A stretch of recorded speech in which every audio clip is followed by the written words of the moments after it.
So we all know that red and blue make purple. And you can see here, this is primary blue and primary red, and it makes a pretty good purple.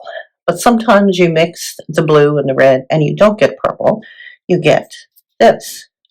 It's a muddy color. Sometimes you get a purpley muddy color, or sometimes it's even black. So I'm going to explain why this happens and how you can make the beautiful purples that you want for your painting. So the reason you get the mud is something called color bias. So some colors lean toward another color or have hints of another color in them. For example, Ultramarine Blue, which I use here, leans a little bit toward purple. So that's a really good base for mixing your own various purple shades. Cerulean Blue, which is this one here, this leans more towards a yellow color. It has more, or leans more towards green. It has more yellow mixed in with the blue to make it lighter. I guess that's why it's so light. If you mix this with your primary red, which I will show you, most times you will get like a dull purple. Mix a bit more.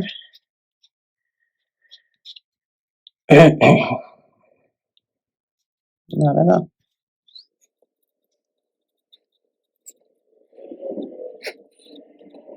So what I've gotten here is it's still a purple, but it's a very muted, dull purple. I don't know how well you can see that on the camera. Hopefully you can. So the same is true for the red colors. So this is cadmium red that I use to mix this brownish color. Cadmium tends to lean more toward the yellows and oranges. And you can almost see it just by looking at it. There's more yellow to make an orangey red, right? So when you mix that with your ultramarine blue, which leans more towards red, what you actually got is all three primaries. You got your blue, your red, and your yellow. And you know from color theory that when you mix three primaries together, you get this muddy color. So if you want to mix a beautiful, true purple, you need to use a cool red and a warmer blue. And neither one of them can have any yellow in them. So to get the vibrant purple you need, I'm going to show you my favorite mix to start off with. So my favorite mix for making a beautiful purple is Ultramarine Blue and Quinacridone Magenta. And I'm using Liquitex Basics here, and because they're a student grade paint, even though they're light, fast, and beautiful paints, they have a little less pigment than like say a full professional body paint. I'm using this because it's cheaper for demonstration purposes. But they also make lovely glazes when you're painting. They are light fast, so there's no issue there.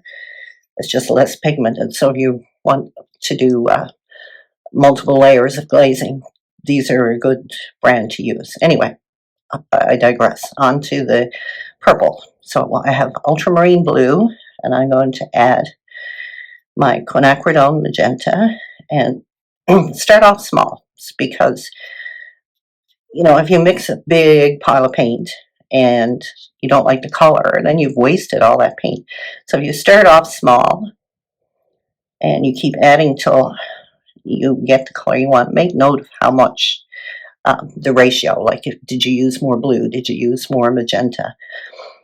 And once you get the color you want, then you can go ahead and mix your larger piles of paint. And as you're mixing, you'll realize that you can actually change the whole shade or hue of color, depending on your ratios. So this is probably equal amounts, even though I don't have the same amount of blobs. And this makes a beautiful purple. So I don't know if you can see that. This is a gorgeous purple as compared to your brown or even the first mix. It's a much brighter purple.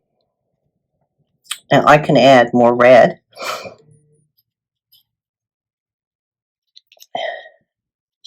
To get an even deeper color.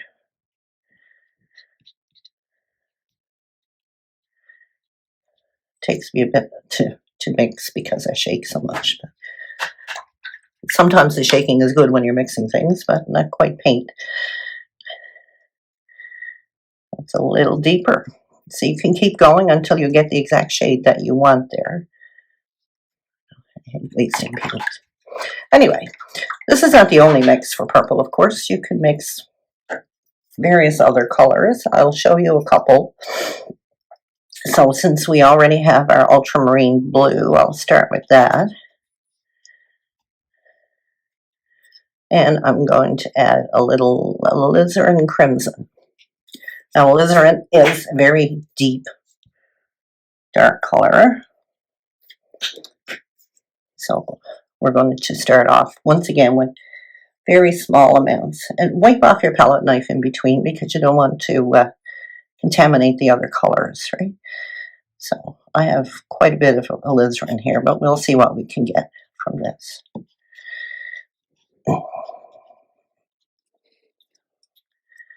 Now that's a deep reddish purple. You can see over here how different the colors are.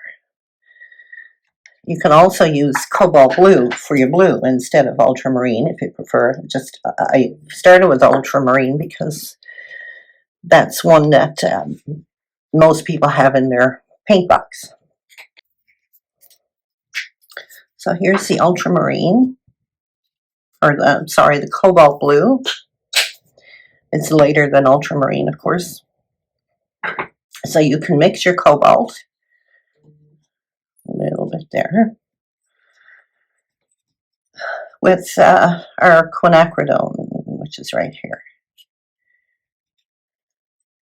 And we'll see what we get with this one. You're going to get probably a lighter purple because the cobalt is a little lighter.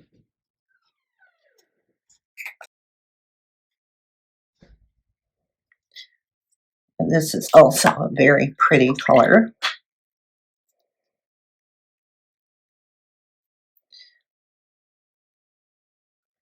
So you can see it's a different tone of purple. I'll use it over here. So you can also mix the cobalt with, on and off the page, with your alizarin as well.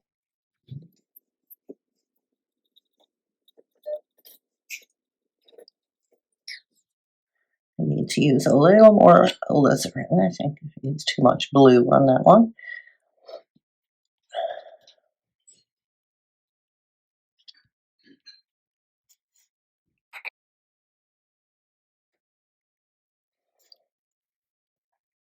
So since alizarin is a darker color, you're going to get a deeper, darker purple.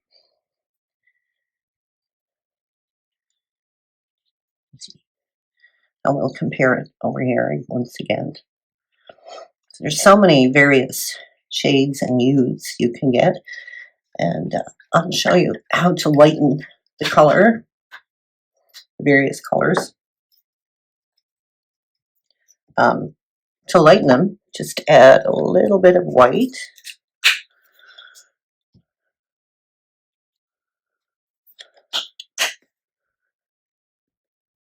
To each pile. So this is our original mix with, I think it's starting to dry up, with the quinacridone and the ultramarine blue. So I'm going to with my knife and add a little bit. As I said again, start off small.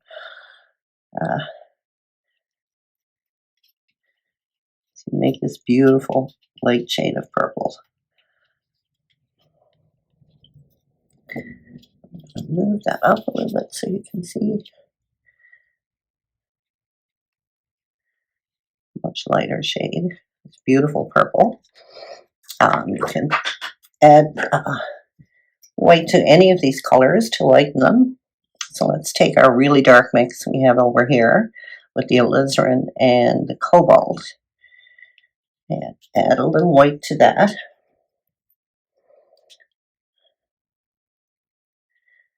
And see what we get.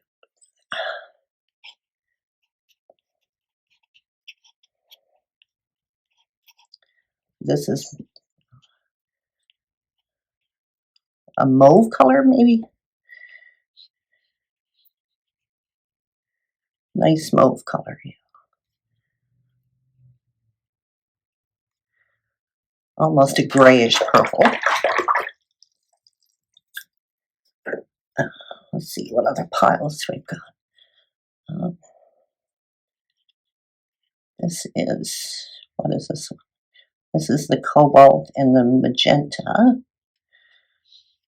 Love that purple.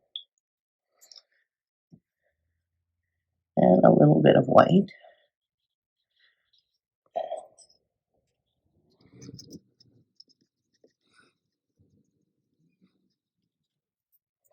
So there we have a bluish purple.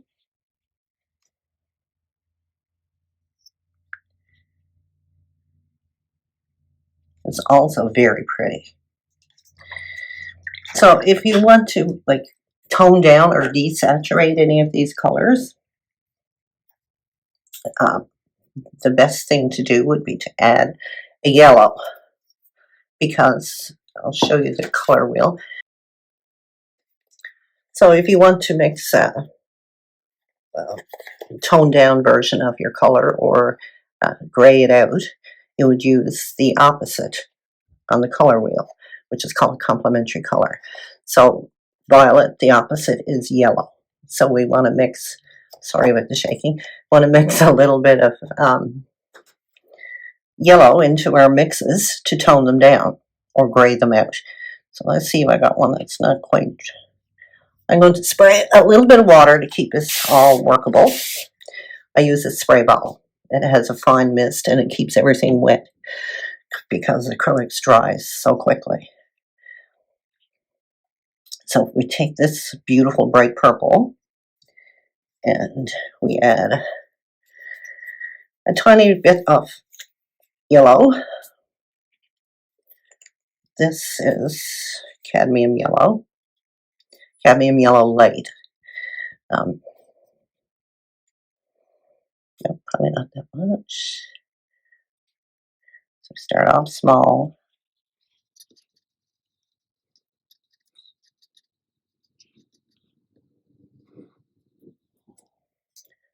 And a bit more. My paint is starting to dry. Oh. So now we have a very desaturated, dull color as compared to the original. Makes great shadows or distant mountains sometimes. Yeah, and you can even add white to this too if you want it a bit lighter, because this can quickly overwhelm your paint. So you can keep going until you get the color you want, however dark you want it. Where did I got it from here, so it's a little bit darker. Right? Okay.